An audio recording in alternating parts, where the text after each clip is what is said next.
jiggled and joggled. The Star of Knapford wiggled and wobbled. Thomas was worried. Cinders and ashes! This is fast! Thomas applied his brakes. His wheels squawked and squeaked. Sparks flickered and flashed.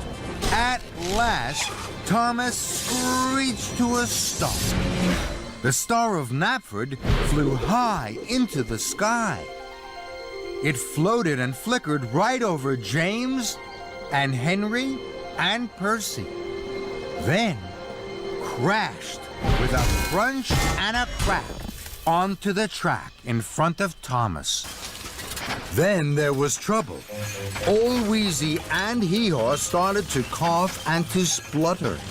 Then they jittered and juddered. Baubles and bells bounced and bumped. Streamers and stars shuddered and shook. Then Old Wheezy rocked and rolled, and the Joby Log Christmas tree flew high in the sky and splashed into the pond. Sorry, Victor. Thomas